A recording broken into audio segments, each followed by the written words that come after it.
Have you ever thought about how far you'd go for immortality? What boundaries would you cross to preserve your youth? What if I told you about someone who murdered 650 innocent young girls for this purpose? Today I'm going to tell you the story of Hungarian Countess Elizabeth Báthory, who lived in the 16th century. But prepare yourself. This story will horrify you, because what this woman did was the kind of evil that would shame even the devil.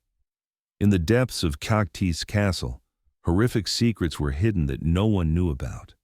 And when you learn these secrets, you'll understand why no one called Elizabeth the Blood Countess. Close your eyes and imagine cold stone walls, nights filled with screams and blood everywhere. Are you ready to embark on this dark journey? Because this story isn't just about one woman's madness. This is a horrifying truth where humanity's darkest side was revealed. Born in 1560, Elizabeth Báthory belonged to one of Europe's most powerful families. The Báthory family had ruled Hungary for centuries. But this family's past held dark secrets, and these secrets had already determined Elizabeth's fate. Elizabeth's uncle Gábor Báthory was a sorcerer who worshipped the devil. He would perform strange rituals at night and demand sacrifices from peasants. Her aunt Anna Báthory had slowly poisoned her husband to death. She had prolonged this torture for 3 full years. And her grandfather István Báthory, her grandfather would burn his own peasants alive for entertainment. Listening to their screams was his greatest pleasure. This blood flowed in Elizabeth's veins, and you hadn't seen her true face yet. From a young age, Elizabeth was different. While other children played games, she would torture and kill cats and dogs. The servants' children were afraid of her, because Elizabeth enjoyed causing them pain. When she was 7 years old, she was playing with Magda, the servant's daughter. Elizabeth had cut Magda's finger and found it entertaining to watch the blood. When Magda cried and screamed, Elizabeth started laughing. "Blood is so beautiful," little Elizabeth had said. "Red and warm. I want to see more." These early signs should have worried her family, but the Báthory family considered these behaviors normal, because to them, power came from inflicting pain. The horrific event when she was 11 completely shaped Elizabeth's character. At that time, an old woman named Dorothea Sentes worked in the castle. Dorothea was supposedly a witch and gave Elizabeth special lessons. "Beauty is the greatest power," Dorothea would tell young Elizabeth, "but beauty is temporary. If you want to stay beautiful forever, you need to learn special methods." Dorothea began teaching Elizabeth blood magic. At first, they only used animal blood. They would cut small birds, collect their blood, and make strange mixtures.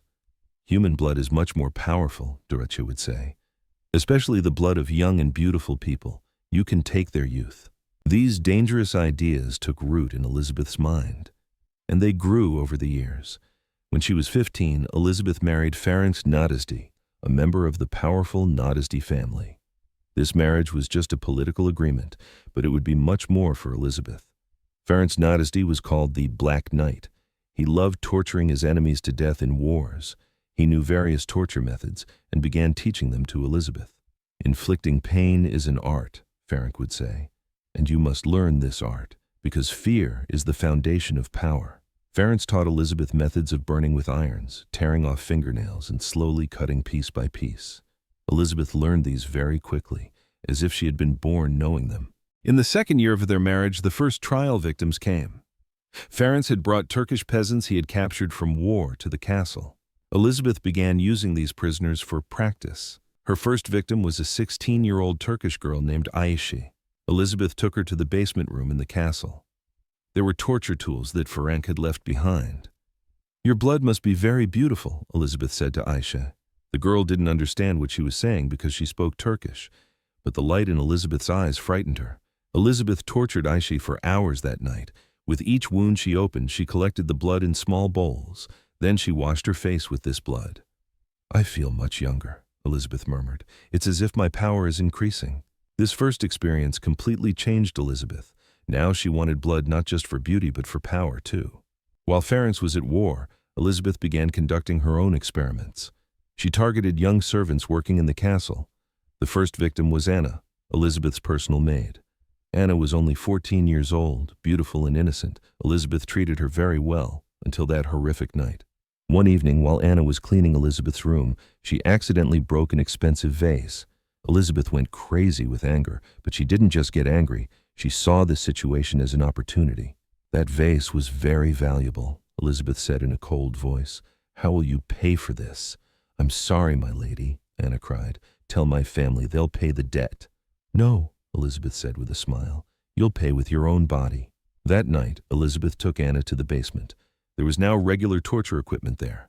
Chains, hooks, hot irons, and, most importantly, blood collection tubs. Elizabeth chained Anna to the wall. Then she slowly began cutting her. Anna's every scream excited Elizabeth more. "Beautiful girl," Elizabeth would say, "your blood will contribute to my beauty. This is an honor." Anna lived for 3 hours.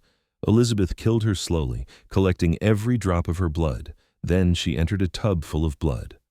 "Perfect," Elizabeth screamed. "I feel 10 years younger." But one victim wasn't enough, because the effect was temporary. A week later, Elizabeth felt she was aging again, and she wanted more blood. When Ferenc died in 1604, Elizabeth was 44 years old, and she was completely free. Now, no one could stop her.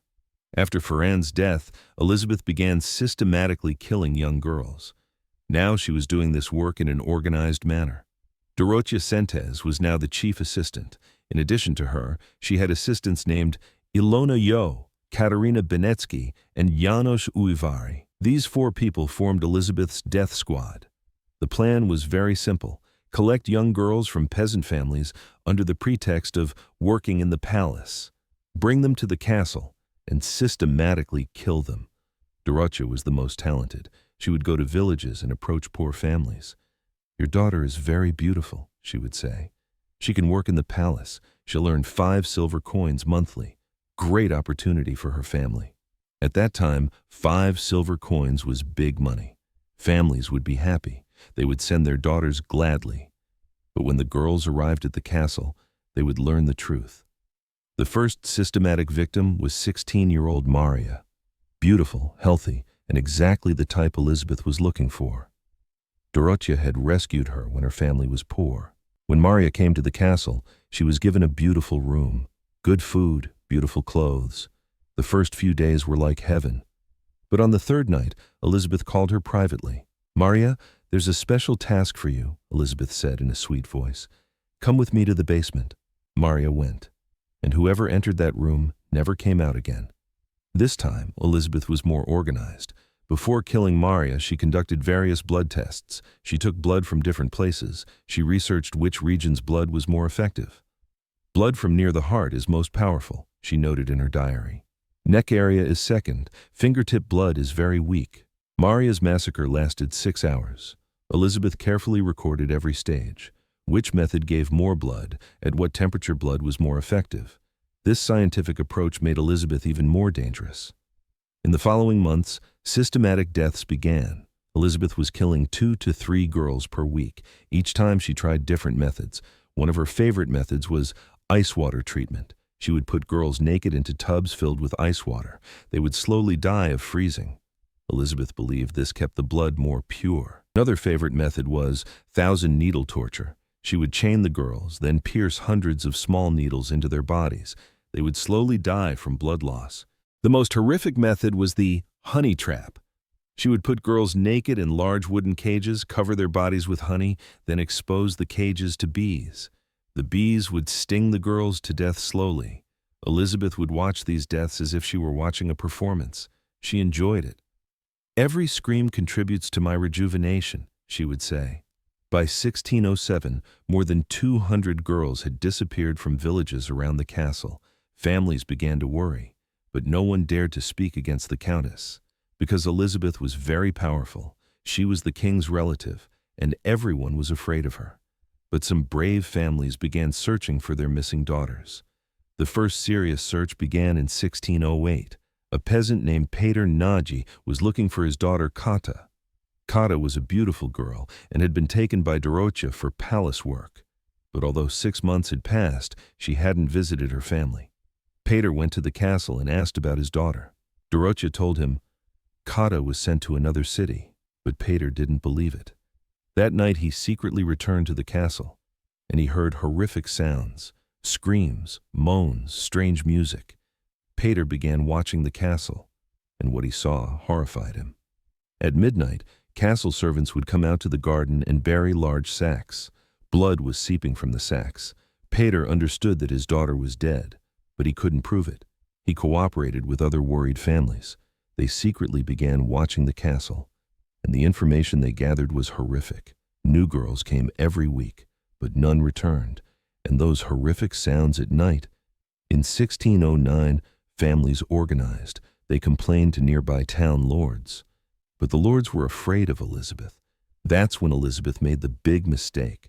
Finding peasant girls insufficient, she began targeting girls from noble families. Noble blood must be more powerful, she thought. Aristocratic genes should preserve beauty longer. This thought led to her downfall, because noble families wouldn't stay silent like peasants. The first noble victim was 17-year-old Clara Báthory, niece of Baron Thurzo. Despite sharing the same surname, they were distant relatives. Clara was very beautiful and educated. Elizabeth had specifically chosen her. Perfect specimen, she had noted in her diary. Aristocrat blood plus virgin purity plus exceptional beauty equals maximum effectiveness. Deceiving Clara was easy. Elizabeth invited her to the castle for special education. Clara's family thought this was a great honor, but when Clara arrived at the castle, she immediately noticed the atmospheric change. Servants were acting strange, nights were too quiet, and there was a strange glimmer in Elizabeth's eyes. On the third night, Clara tried to escape, but it was too late. Elizabeth had caught her. "Where are you going, beautiful girl?" Elizabeth had asked. "The party hasn't started yet." Clara's massacre was Elizabeth's most elaborate work to date. It lasted 3 days. First day, systematic torture and blood extraction. Second day, advanced purification rituals. Third day, final consumption and preservation.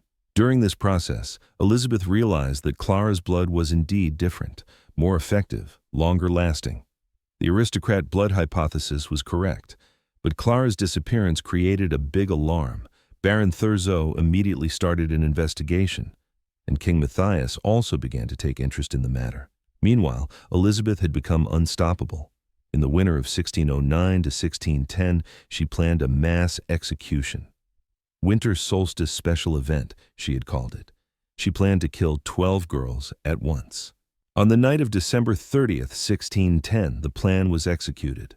Elizabeth gathered the 12 young girls in her castle in the Great Hall. The girls' ages ranged from 13 to 19. Most were peasants, but 3 came from noble families. "The night is very special," Elizabeth told the girls. "You will all participate in a ceremony. You will make history." The girls didn't know what the ceremony was, but Elizabeth's excited state had thrilled them. The hall was lit with large candles. A huge pentagram was drawn in the center, and blood collection tubs were placed around it. When Elizabeth began the ceremony, the girls understood that this was their funeral. The system was very organized. Elizabeth and her 4 assistants executed the 12 girls in groups. Each group was killed with different methods. First group, traditional stabbing and bleeding. Second group, freezing water torture. Third group, fire and iron methods. Last group, Elizabeth's personal favorites. The entire process lasted 8 hours. Elizabeth took blood baths for hours. There was so much blood that the salon floor was painted red. "Perfect," Elizabeth had screamed. "Now I'll never age." But this would be the last, because that night, King Matthias's soldiers surrounded the castle. Count Gjord Thurzo, as the king's special commissioner, was coming to capture Elizabeth. There was too much evidence, and protection could no longer be provided. On the night of December 30th, soldiers raided the castle. They caught Elizabeth in the hall, blood-covered. Around her were the bodies of 12 young girls. Some weren't completely dead yet. They were taking their last breaths. Soldiers systematically searched the castle. What they found exceeded imagination. In the basement were more than 80 corpses, in various stages of decomposition, elaborate torture chamber and equipment, blood-filled tubs and preservation jars, Elizabeth's detailed diary and victim records, occult books and magic materials, children's clothing and personal items. The most shocking discovery was Elizabeth's diary written in her own handwriting. This diary described every victim in detail. Victim number 47, Maria, 15 years old, blood quality excellent, duration 4 hours. Notes: heart blood most effective for face treatment, Victim number 156, Anna, 16 years old, aristocrat, superior blood power, duration 6 hours, result, significant youth restoration. According to the diary, the total victim count was 650 innocent girls. The trial began in 1611. Elizabeth completely denied the accusations. She said she wasn't sorry for anything. "I killed them for beauty," she said coldly. "Beauty is more valuable than anything, and I'll do anything to stay beautiful. I'm proud of this. The girls were going to die anyway," she added. "I made their deaths meaningful. They contributed to my beauty." The judges were horrified. This woman had no conscience. Elizabeth was sentenced to death, but then the decision was changed. Because she was a queen and the king's relative, there could be political consequences. Instead, an unprecedented punishment was given: solitary confinement for life. But this wasn't ordinary imprisonment. They locked Elizabeth in a small room in her own castle. They completely walled up the walls. They only left a tiny slot for food. Elizabeth lived in this dark room for 4 years. She never spoke to anyone. She never saw sunlight, and most importantly, she couldn't look in a mirror. The ironic thing was, the woman who killed 650 girls to preserve her beauty spent her final years in darkness, becoming ugly. Guards sometimes heard her talking to herself. "Am I still beautiful?" she would ask the walls. "Is my blood still young?" In 1614, Elizabeth Báthory died in this room. Her last words were, "Mirror, I want a mirror. Am I still beautiful?" But her death wasn't the end of the story, because Elizabeth's curse continued. The castle still stands in Čachtice, Slovakia, and local people tell horrific things. Every full moon night, young girls' screams are heard in the castle, red lights are seen, and Elizabeth's spirit roams her castle. In the 1920s, historian Dr. Emil Horvath came to research the castle. He never returned. Only bloody clothes were found in the garden. In 1987, Dr. Helena Varga's research files who disappeared in the castle are still missing. Official explanation: accident. In 2003, documentary filmmaker Thomas Klein disappeared with his team. Camera equipment was found, but never the team. It's as if Elizabeth is still looking for victims. Modern paranormal investigators classify the castle as most haunted place in Europe. Electronic equipment doesn't work. People see hallucinations, and young women are especially affected. In 2019, the castle was officially researched for restoration. The government team found hidden chambers. The most shocking discovery was Elizabeth's private bathroom. Bloodstains were still visible, and on the walls were messages written with Elizabeth's own blood. "Beauty is eternal power. Death cannot take what I have earned. Young blood equals young soul. I will return when called." These messages were still readable after 400 years. Chemical analysis showed that the blood had very unusual composition, human but with unknown properties. More shocking was finding signs of recent activity: fresh bloodstains, new writings, modern objects. It was as if someone had recently used these chambers. Investigation team leader Dr. Sarah Morrison reported disturbing observations: temperature drops inexplicably, electronic equipment malfunctions. Team members experience vivid hallucinations involving young women in period dress. Most concerning, female team members develop obsessive behaviors regarding appearance and aging. Dr. Morrison's own experience was most frightening. "I found myself staring at mirrors for hours, obsessing over wrinkles, having fantasies about alternative methods of youth preservation. Had to leave immediately." When DNA analysis was done, the fresh blood in the chambers didn't belong to Elizabeth. Much more recent, from 2019. It's as if someone is following Elizabeth's footsteps. According to local police missing persons reports, between 2015 and 2020, 12 young women disappeared in the region. All beautiful, healthy, ages 18 to 25. Official investigation couldn't find any connection, but the pattern is very similar to Elizabeth's victim profile. Elizabeth's final diary entry, discovered in 2019, was written in blood. "My body may perish, but my soul endures. In this castle, I shall await young maidens eternally. They will come. Beauty calls to all. I will draw them all. You too will come. All of you will come, because everyone desires beauty. I am here, in Čachtice Castle, waiting for you. The blood calls, the mirror calls, youth calls. Come to me, beautiful ones. Come and join the eternal dance of beauty. These words were written in blood. But DNA analysis gave a shocking result. The blood didn't belong to Elizabeth. Very fresh blood. From 2019, the composition belonged to a modern female. But who was this female? And why was she writing Elizabeth's words with her own blood? The investigation continues, but every researcher assigned to the case experiences strange side effects. Dr. Morrison. Obsessive mirror checking, anti-aging research, dreams about blood. Dr. Pavel Novak. Nightmares involving young women, compulsive genealogy research about Báthory family. Research assistant Anna Kovar. Disappeared during solo investigation, last seen entering castle basement. It's as if Elizabeth's influence is still active. The latest development occurred just last month. Anonymous packages were delivered to major news organizations worldwide. Contents: historical documents, modern photographs, DNA analysis, and a handwritten note. Note text: Blood Countess lives, her methods perfected, her network global, her hunger eternal. 600 years of evolution have created the perfect predator. Modern technology enables perfect victim selection. Medical science enables perfect preservation. Global connectivity enables perfect disposal. We are everywhere. We are your neighbors, your employers, your service providers. We offer beauty treatments, modeling opportunities, exclusive social events. We promise youth, beauty, eternal life. And we deliver. For those worthy of our gifts, the unworthy become fuel for the worthy. Elizabeth Báthory was the beginning, not the end. Each generation improves the methods. Each century expands the operation. You cannot stop what you cannot understand. You cannot fight what you cannot see. You cannot escape what you cannot imagine. The mirror shows your flaws. We offer the solution. Come to us willingly, and your death will have meaning. Resist, and your death will still serve our purpose. Beauty is eternal. Death is temporary. Choice is illusion. We are waiting. The eternal sisterhood of blessed beauty. DNA analysis of blood used for the signature matched 12 different young women reported missing across Europe in the last 6 months.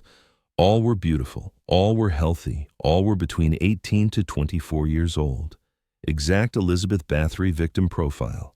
Government response. Complete media blackout. Investigation teams increased security. Public warnings issued about human trafficking rings targeting young women.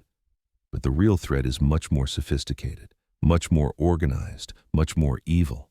Elizabeth Báthory created more than a murder spree. She created a philosophy, method, tradition.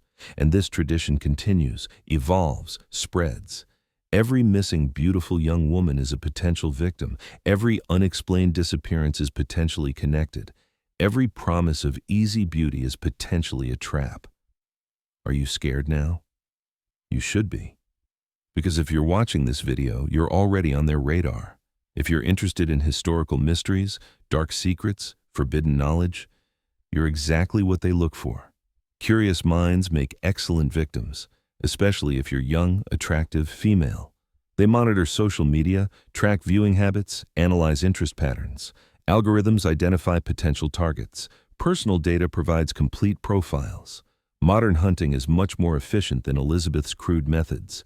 This video might be your first warning, might be your last warning. If strange people start approaching you with opportunities, if you receive unexpected invitations to exclusive events, if someone offers you amazing beauty treatments or modeling opportunities, remember Elizabeth Báthory.